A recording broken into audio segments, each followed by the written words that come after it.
Hello, Uncle Michael. It's Samantha. I'm in a wig. I'm in a tent. No makeup. I'm 60 this year. You've missed out a lot in my life.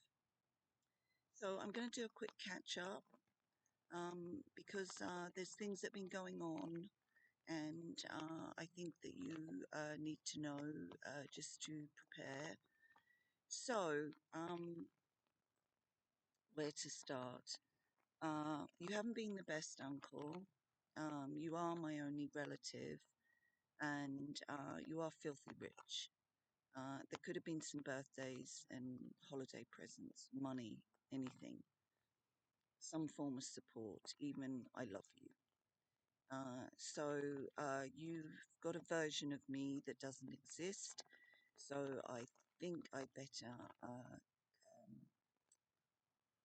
uh, you know, fill in the gaps.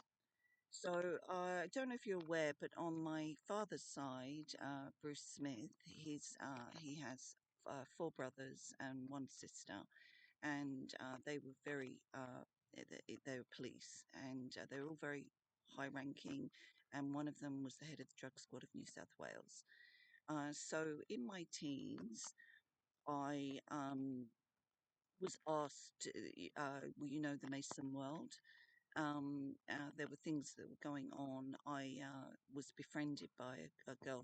She called herself Tracy. She looked very similar to her cousin Caroline, and suffice to say, I ended up saving some children from something very dark, and that led into a world of only, you know, in and out, in and out.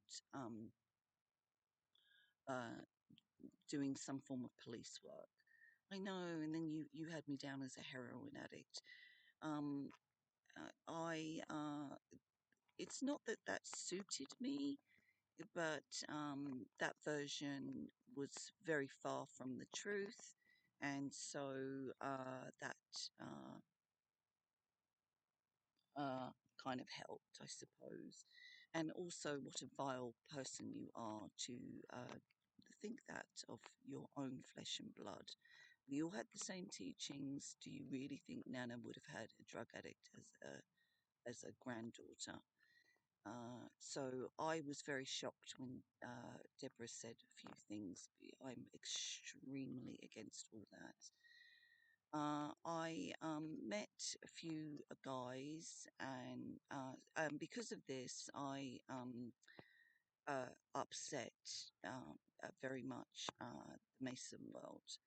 And I then was thrown into uh, people that were under guys, and we'll leave it at that. Um, So I then, well, you know who I stayed with in America as a teenager. It was political families and actors, and uh, I ended up having some form of relationship with a couple of them. Um, I then met people through them. They then died.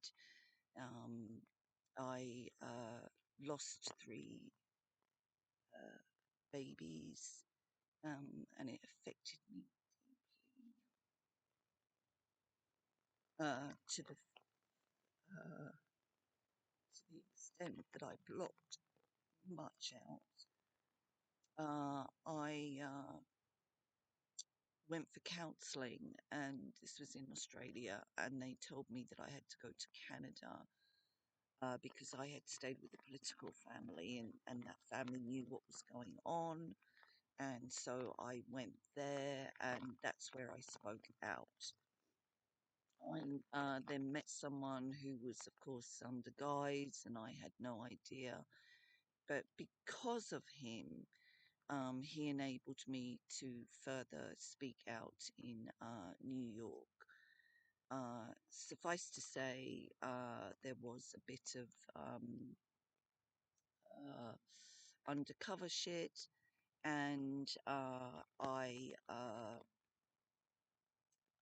was involved in the Epstein list.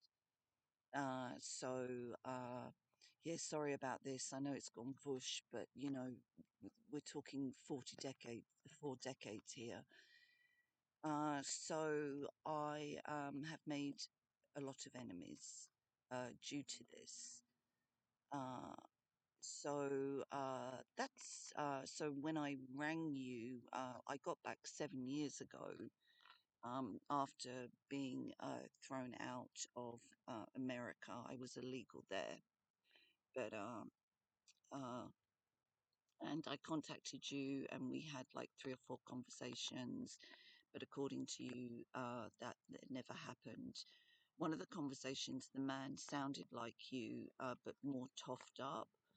And Deborah, I had spoke to Deborah when I was in America, and she said the same thing. And I got emails from you saying that you go to the police, which was quite ironic.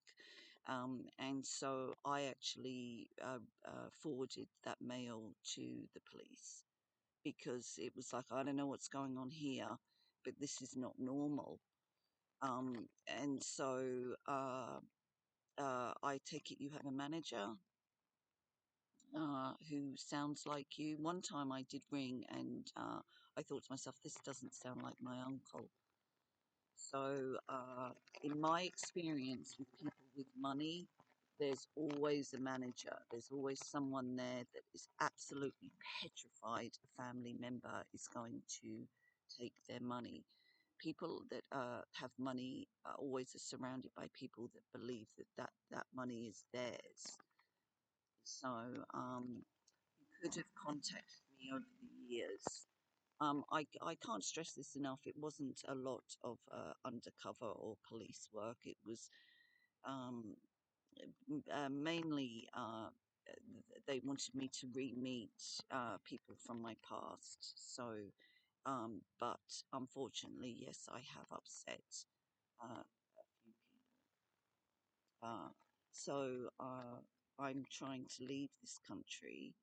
It hasn't worked out for me at all. And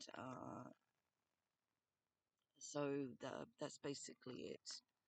Uh, yes, you were right. One of the secretaries was there because they couldn't understand why you weren't contacting Mum or me. You left Mum, you know you did, and that all went horribly wrong.